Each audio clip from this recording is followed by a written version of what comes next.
We're in the music room with Bubba with Sauce. This is Bubba, Keith, and Mike Sauce, and take your story. Okay. Oh, you want to tell my story now? Yeah. Okay. So anyway, You finally found somebody that would listen. Leave that mic alone, you rock and roller. anyway, a few years ago I did a concert at a Methodist church that I was involved with. And what they would do is they would let secular people come in too. That's where I learned about Russ Hewitt, an amazing guitar player who's going to be on our show in a couple of weeks. Yeah. Unbelievable guitar player, flamenco and soft jazz. So anyway, they let me go full boat. All right, I brought in the band I had at the time. We did Nicole, Don't Look Down, and some, nothing, not proper. I had a bell choir. I had the choir. I had quartets. I had my band. I had backup singers. And it was just unbelievable. And the song is just playing Across the River. Yeah. When it goes, bell choir. Dun, dun, dun, Nice. dun, dun, dun. It's unbelievable. My favorite concert of all time that I've ever done. And we were videoing it, right? And the guy that did the video turned it up too loud. Oh, the story. And it was so distorted, it was terrible. And I was just so bummed out, because I'm thinking, man, but later on I realized it wasn't meant to happen. It was for that moment. It was for that moment, for those people. And I was in God's house. The one that was supposed to be about me. You had mentioned a while ago Bill Randolph's out in the parking lot after his. There was almost a service out there. Oh yeah, yeah. I felt like that's where we all came together. Oh yeah, yeah. But anyway, let's go back because Let's be you and I happy. can get to talk about. Let's be happy. Let's talk to each one of y'all. The band is Bubba with Sauce. That's the name that they go by. But this is Bubba Keith and Mike Sauce, and let's just talk about each one. I'm going to go in that order. Bubba, you first. Tell us about Imagine that. again where you're born and raised, and kind of what got you into music early. Okay. I was born in Fort Worth at the Welfare Ward. I'll never forget it. That's where all the nuns, because my mom and dad didn't have any money, right? And so when they pulled me out, I mean, I was the ugliest baby that ever lived. Seriously. My dad I actually can see that. And my dad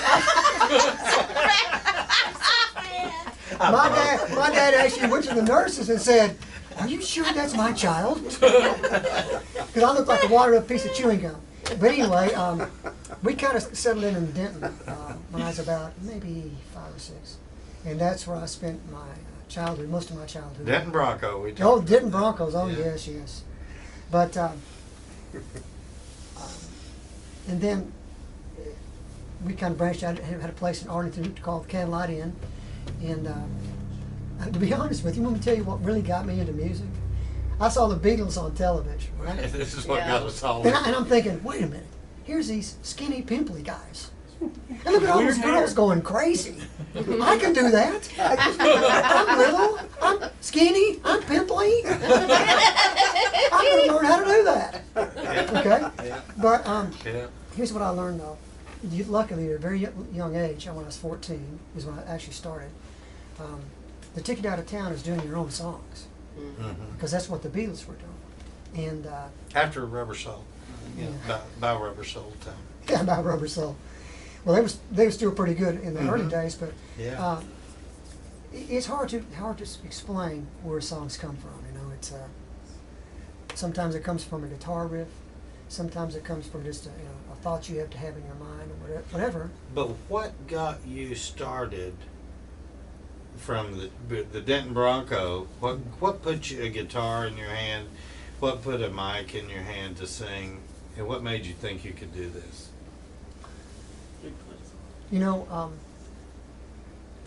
There's two ways to think about things, okay?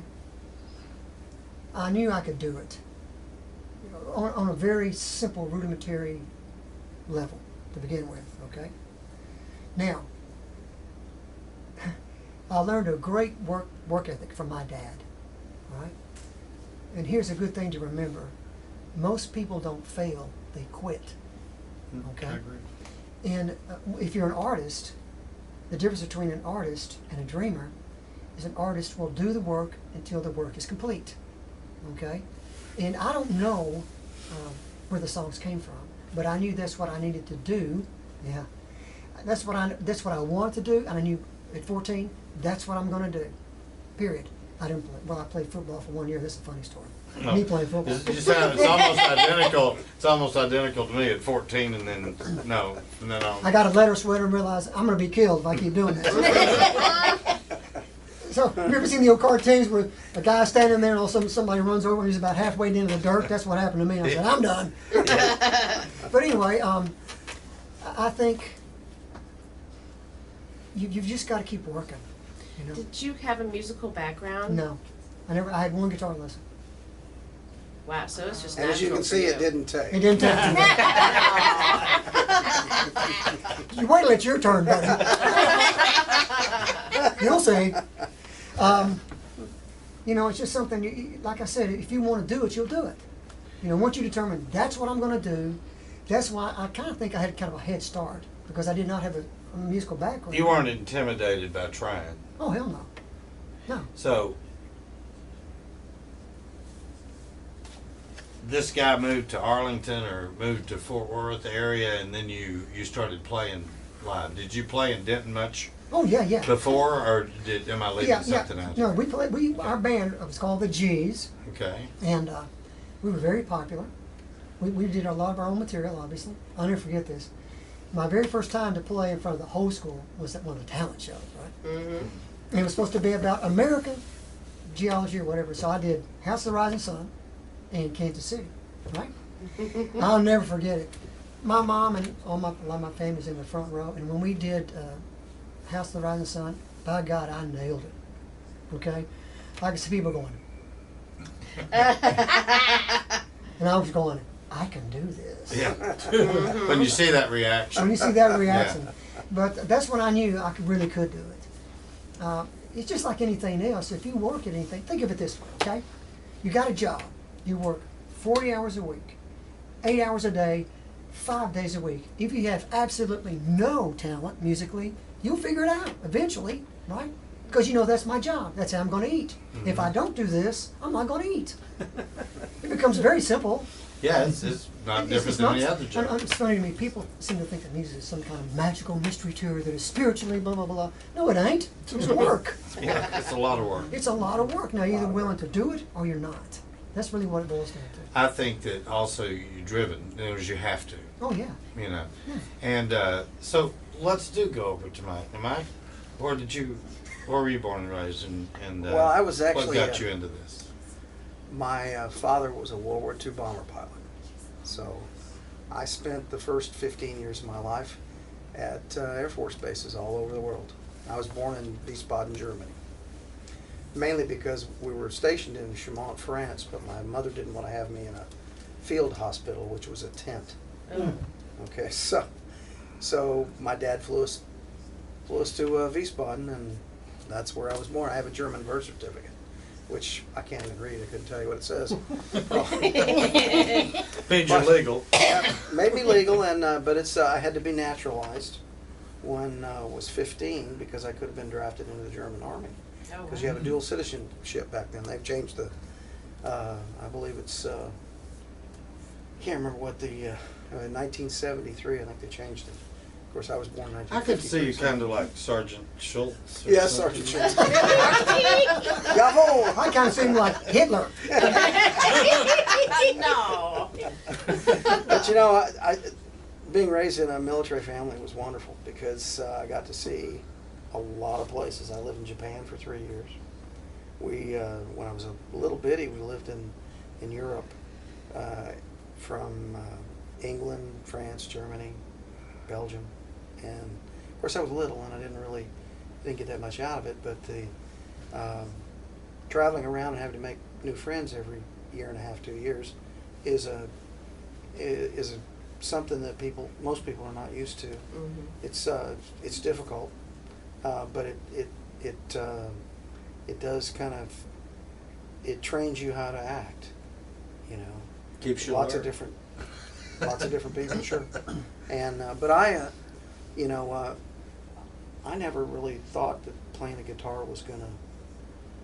Yeah, I did it because my older brother, played guitar, and I thought, well, if he can Me do too. it, if he can do it, I can do it. Too. Mhm. You know, so, and but you know, my first guitar I drug behind a bicycle when I lived in Japan, and my dad said, you know, I bought you a guitar, and you're not trying to play it, so we won't make that mistake again. And so finally, I got a guitar for my 12th birthday, little Gibson Melody Maker, Wow. and single pickup, and bought it from the Sound Center in Falls Church, Virginia.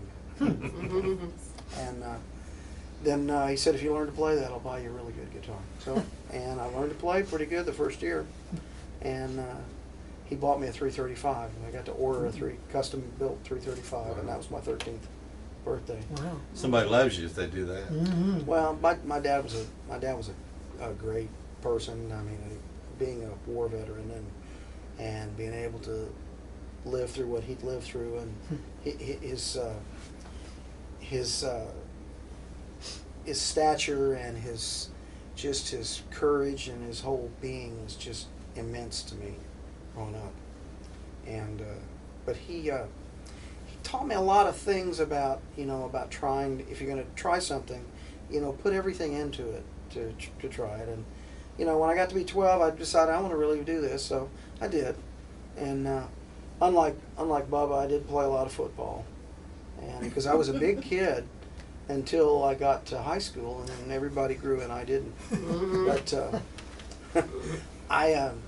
music is a thing that allows you to kind of explain yourself.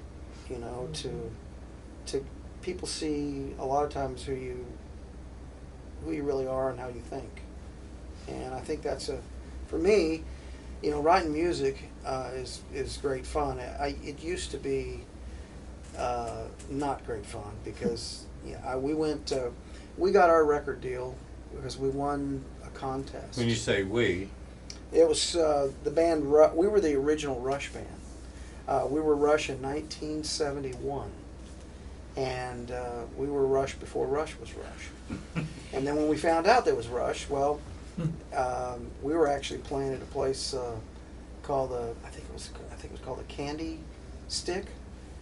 And we were playing there, and we got there, did our sound check, and went to get something to eat. We drove by Travis Street Electric Company, and it said Rush on the marquee. I thought, how is that possible? We're Rush. So we went in, and there's Geddy Lee, and we're thinking, oh my gosh. Well, they'd only been Rush for 6 months, but they made it stick, and we didn't, so we had to change our name. We changed it to First Rush, and then we played around here a lot, and then we won this contest and got a record deal with Polydor, and we were on Polydor for 3 years, and we sold some records, did a lot of shows, and learned a lot about the music business. We went in there after we got our record deal, and we had recorded, I think, 11 songs, and the producer came in and said, "What else you got?" But you got 11 songs. Says, "No, we need some good songs." So me and the drummer, who was this lady named Paula Williams, we went into the studio, and I sat down on the grand piano and I wrote our single. And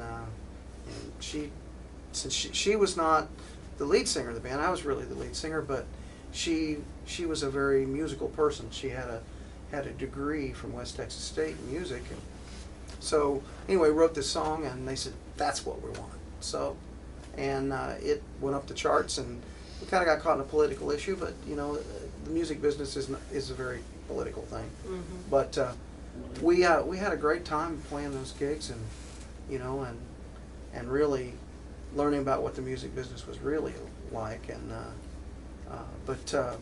writing songs, I think, is for me as a musician, is the greatest things you could leave. Performances are great, but a song, somebody can play it 100 years from now and be moved by it. I mean, say something right here. here's the key, all right?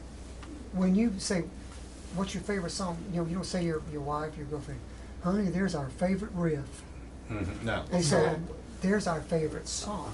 Uh-huh. I don't care how good you are, you're only as good as the song you sing. Not necessarily the one you play, but you're only as good as the song that you sing, and that's why we put a very high premium on our songwriting.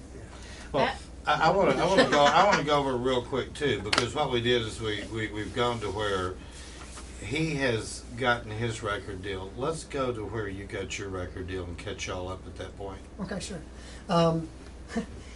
Remember, I was telling you about him when I was in Los Angeles, you know, doing the Gonna Make It thing. Well, it got to the point where we were playing for all the beer we could drink and a cheeseburger. Right? Mhm. No money, of course. And I was playing at the Sounds like Austin. Doesn't it though? I was playing at a place called The Experience on Sunset Boulevard. And back then we were a little bit more blues than I ended up. But Eric Burden walked in and heard us play. And he had his own production record company called Far Out Productions. And what was the band? It was a band called St. Louis Blues. It was me, Okay. Bill Randolph, Jody Zabia, and Rosebud, Okay. Johnny Rosebud. And he wanted to sign us to his, that was my first big break. I had records before that through our independent company when I was 16. But that was my first real, to goodness, you know, record deal. And And you were with Wild Bill then. oh yeah, wow. We'll tell those stories some other time. Okay? You and I are both, yeah. And you have to Keep promise. walking on thin ice. You know, we're going to put our phones and everything away. Okay? Turn the recorders off. Yeah. No, we're going outside. In the middle of that pasture over there. Been searched. Yeah. But you want me to give you just a Yeah, synopsis of and bands come on stuff? up, come on up into where you went from there Okay. and toward Point Blank and Okay. other things. Well, the rest of the guys that came with me, Bill and everybody, they wanted to come back to Texas. I said, I ain't going back. I came here to make it, and I ain't going back with my tail between my legs. All right? I'm going to make it, one way or the other. They went back, but I was still with Eric Burden's company, Far Out Productions, which also had more, obviously. Mhm. And I'll tell you some stories about some of the parties sometime, but not right now. But we started a band called, a buddy of mine, a guy I met named Richard Schatt. We started a band called Uncle Tom. And we were a mixed band, with black guys and white guys. Great. God almighty, what a great band. I mean, we're one of those bands where we just did whatever we wanted to. If we wanted to play a 10-minute solo, we would. If we didn't want to play a solo, we didn't. Yeah. It was like, it was just a constant inspiration that sometimes we'd be playing and we all would just played way beyond our own capabilities together. You know, it was one of those things. When the sum of the parts was much greater than just the part. And we wrote some very interesting, eclectic type music. We actually got a record deal with United Artists. Went to Muscle Shoals, Alabama, and did an album with Rick Hall at Fame Studios. Yeah. Oh, he hated us. Oh, my God. He didn't know what to do with us because we were real far ahead. We were like jazz, reggae, rock, fusion, and he was used to, baby, baby, don't get hooked on me. Yeah. Yeah. Then we walked in, he's going, here's the keys to Studio B. I don't know what to do with you guys. We said, yes. Anyway, that fell apart because I got tired of starving, to be honest with you. Like I made no money for years and years and years. James Gang called me and Richard when Joe Walsh initially left the band. We didn't want to go because we were dedicated to our work all the time. Well, after about a year or so later, I was tired of starving. And they called us back and I said, okay, let's go. And so I joined the James Gang. And we did that album, Newborn. And then we toured for a bit. And Now, was Dominique Troiano, was he in that band? yeah, he was too? in that band too, but that wasn't when Okay. I was there. Okay. Different Yeah. And then rendition. I decided, well, we're done with this. This is just not, nobody's happy. Nobody wants to do this anymore. I came back to Texas, and a buddy of mine, Ovid Stevens, who played with Seals and Croft and with me and England and John Ford Coley, said, look, we'll go back to LA and do something. Well, Dan and John started getting big with I Breathe Up to See You Tonight. And they were all good buddies. So they decided to use our band, which was called Shadowjack, to be their band, to be on the road and all that stuff. and we played on the album, oh gosh, Dr. Heckle and Mr. Jive, and had a lot of fun. Oh God Almighty, I had so much fun. Oh my word, why am I alive? I don't know. I don't either. Grace And of then God, after my that, friend. honestly, my wife and I bought some acreage in a little ranch outside of Granbury, and I said, I'm done. At 30 years old, I don't care what I'm doing, I'm done. I've got one, Nicole was starting to get about, how old was she, maybe 4 or 5. And my son Christopher was, in the basket. And Bill Randolph calls me from Memphis. Hey, Bubba. Hey, man. I love you, man. Sounds just like. Damn, man, damn. Anyway, he said, look, Bill, I guess John was having some problems. They needed a singer that could write. So I talked to my wife, Minnie, at the time. I said, look, let's take a look at it. And I was going to be the lead singer, obviously, and we were going to do most of the songs that I'd written. And so we decided to do it. I was going to get 5 more years. No matter what's happened, I'm done at 35, professionally. And as you know, if you're in the music business, the business is shark-filled waters. Mm-hmm. Okay? Had a great time with Point Blank. It was a great opportunity. I had my own personal top 40 hit, my 15 minutes of fame, whatever. And boy, it was crazy. Wow. But I had predetermined already. I'm done, no matter what. And I decided if I ever was going to get back in it again, it ain't going to be like that. If I can do it and be able to play it for my kids and grandkids, then I'll do it. But I really got a bad taste in my mouth with the music business. Yes. And I decided just to retire, and I did. And here's what I think. I think And how many great artists have gone to sit on the sideline because they were tired of the lawyers and the shanksters and everything else and the politics of it? It's untold. It really is. And the thing about it is, I'd rather, and this is probably my ego speaking, but I'd rather quit and have people wonder, whatever happened to Bubba? As opposed to, he's squeezing his fat butt in them spandex on stage. Oh, Bubba, don't do that no more. See, I'd rather people have a positive remembrance of me. And honestly, of course, Mike has a lot to do with me wanting to continue to do this. So let's talk about that. What got y'all together? You start. Well, we invited him to, when I had First Rush together, we kind of got that band back together with the original drummer and original keyboard player and original bass player, and we got together and we started practicing. It was just going to play and have some fun, We set up in my parts room at my shop.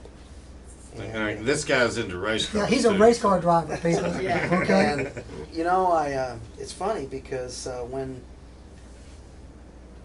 Rick called me, the drummer, and he called me and said, "Hey," he says, "I'm thinking about maybe putting a band together, and do you know what Mark's doing?"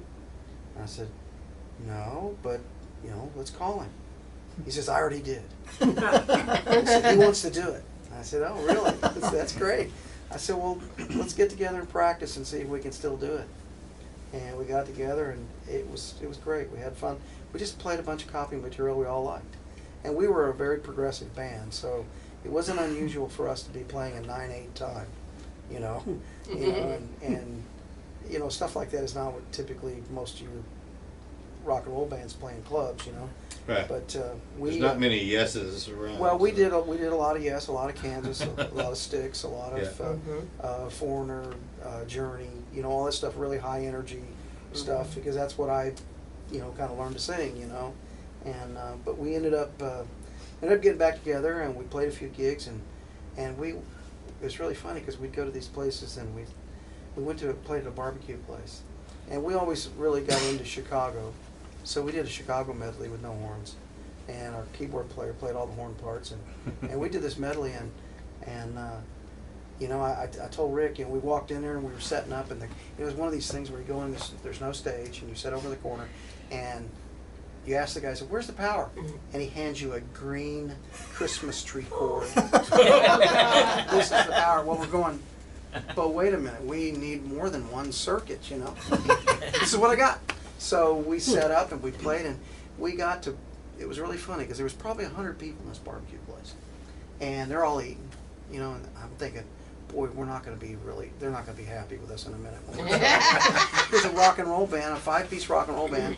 You know, 2 guitar players, keyboard player, bass, drums, and drummer's got a big kit. You know, and I got my Marshall cabinet and a couple of guitars, and you know, I'm thinking, oh gosh, when the first note we hit, they're going to throw us out here, and we played a couple of songs, and pretty soon the people migrated over in front of the band.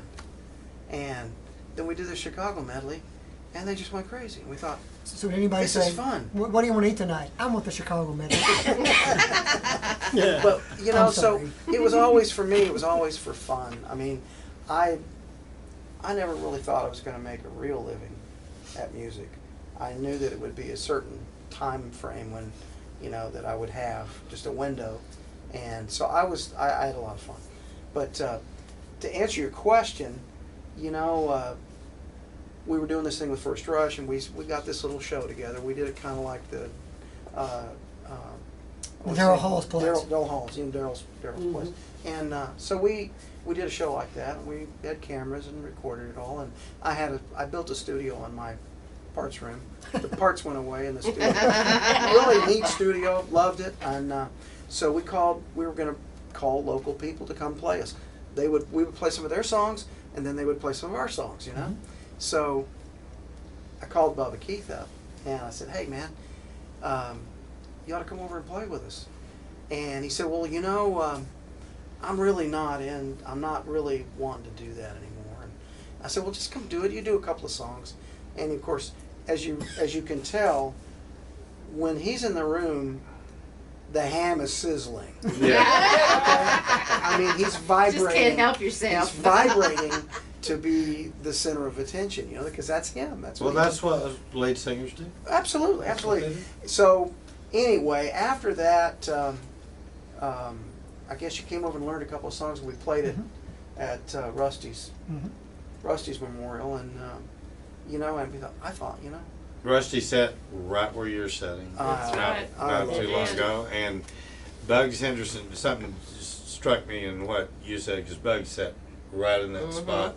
And he told me, he said, Randy, one of the things that I'm most proud of is that I've been able to make a living doing this my whole life. yeah. Mhm. Al Bugs And was a great guy, great guy. player. Great guy. But you know what? Very good. What we thought was, that after playing that, I thought, you know, man, that's really fun. I said, I don't want to carry all this equipment around. I mean, I've still got literally a 32 channel. I mean, Yamaha board sitting in my shop, huge PA, all this stuff from those We days. know, we get it. Yeah, you're preaching to the choir here, my God. So I don't know what to do with it. I look at it and I mean, I've got everything from the little computer monitors inside what they look like monitor cabinets, so I could remember the lyrics to all these songs we wrote in 15 days or whatever it was. And we still forget 'em. Yeah, we still forget 'em. But, you know, the thing was is that I really enjoyed the chemistry that he and I had together, and we enjoyed singing and playing with each other, and so I said, man, why don't we do a duo? We'll just play some acoustic stuff. We'll do some of your original songs, do some of mine, and we'll just go out and play in restaurants or whatever, you know, just have some fun. He says, oh no, I don't have time for that. And I said, okay. So I guess your mom was not doing well, No. and he had to take care of her, and so, you know, she passed away, and then we got together, and I guess we've been doing this now, what, about 3.5 years? 3 long years. Yeah, very long. Incredibly long. It seems like so much more. It seems like so much longer. But you know, the one thing that I will tell you that I played in a lot of bands and played with some great musicians, and I never once walked out on stage and thought that I was going to be upstaged. And I mean, we played with some major acts, and He upstages me all the time.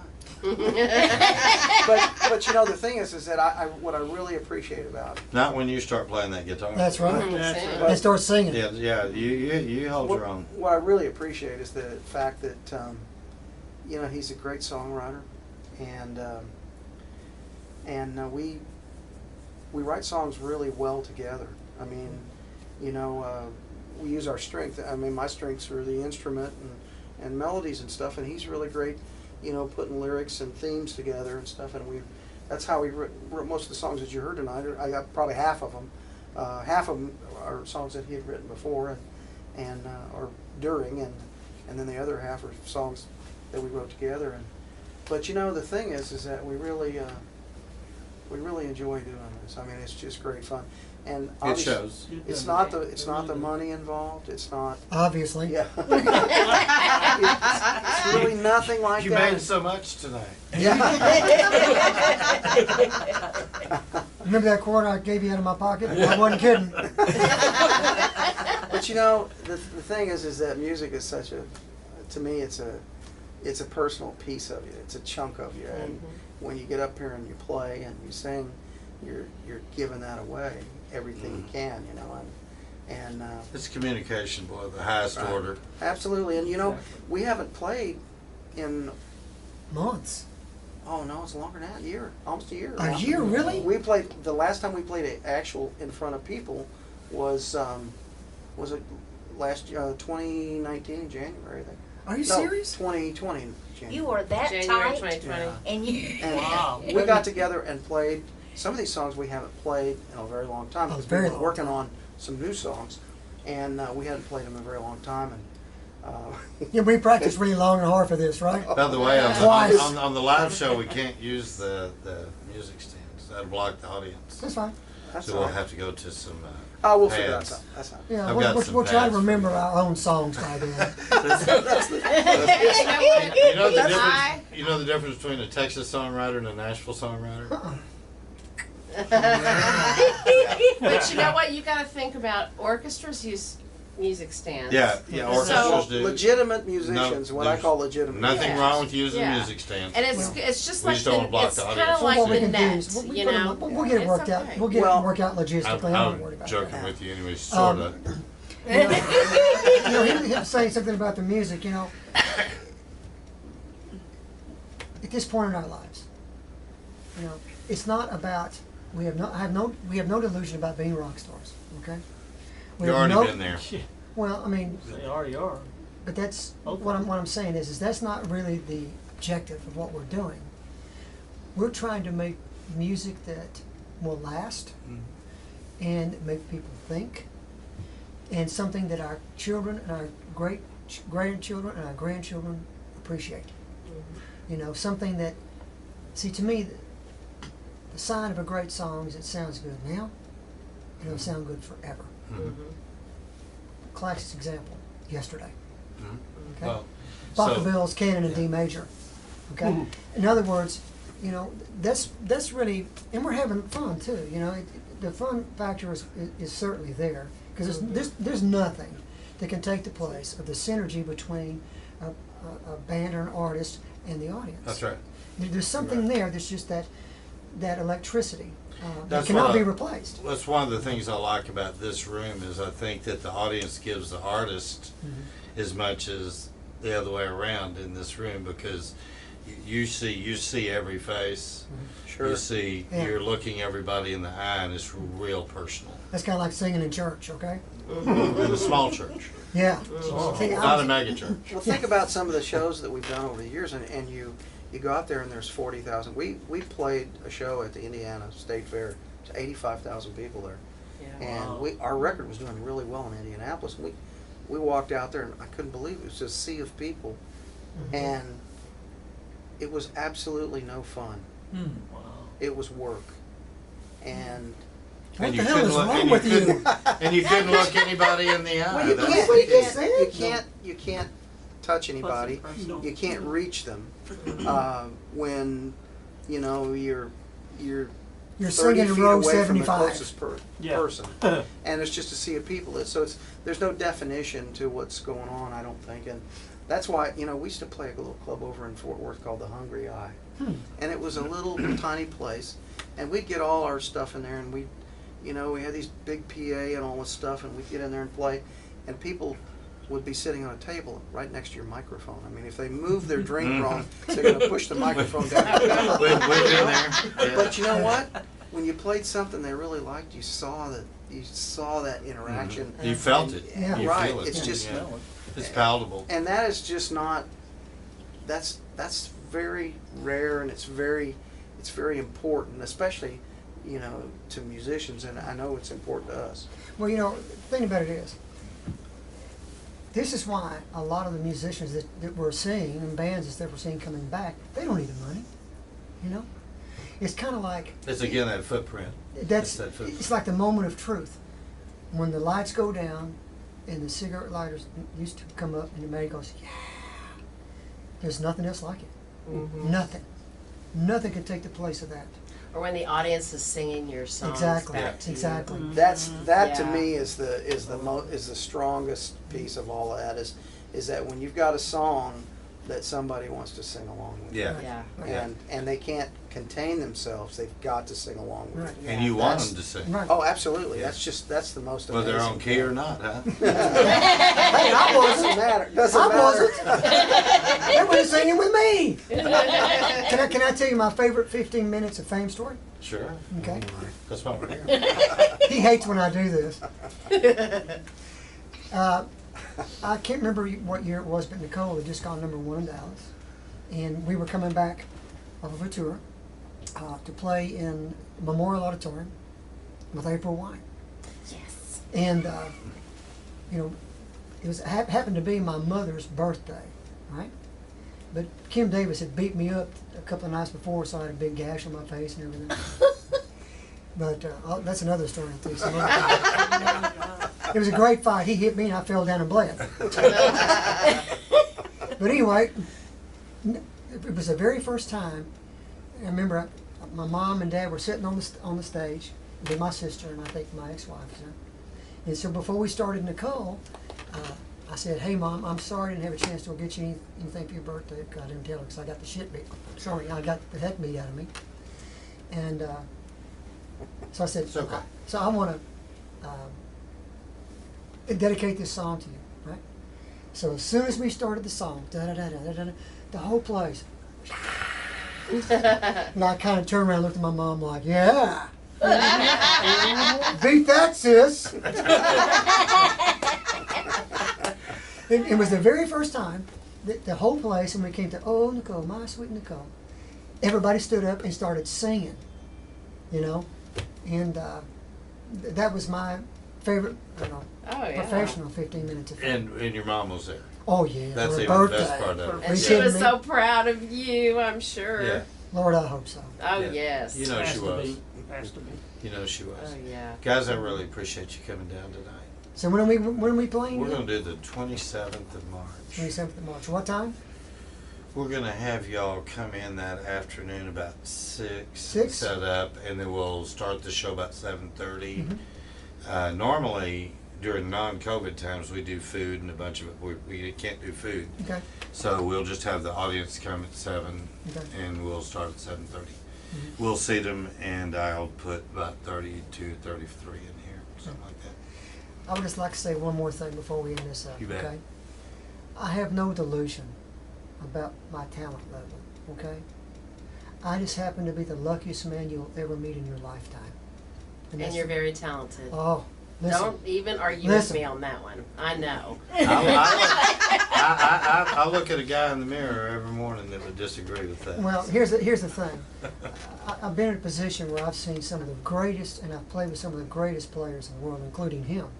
You bet. And it makes me think, how on earth did I end up there? And I just wanted to say that it's not about making it. It's about not giving up. You gave. Amen. Yes. See, that's the key, though. You gave. Mhm. You can't. My grandmother used to say, "Then what has gets." Right. You know, and it's the same thing. So when you put in, something has to come back. Right. But you keep putting in. That's the reason you keep doing it, and you keep showing the incredible talent you've got. Well, the thing about it is, Mike, he's such, he can do things that I just can't do.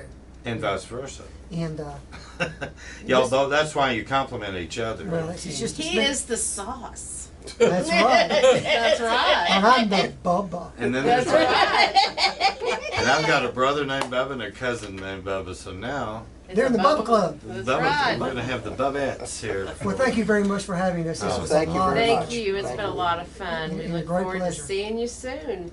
And you are In in the the music music room. room. And they are you're supposed to do it with me. Oh. In the music. And they are. In the music room. There we go.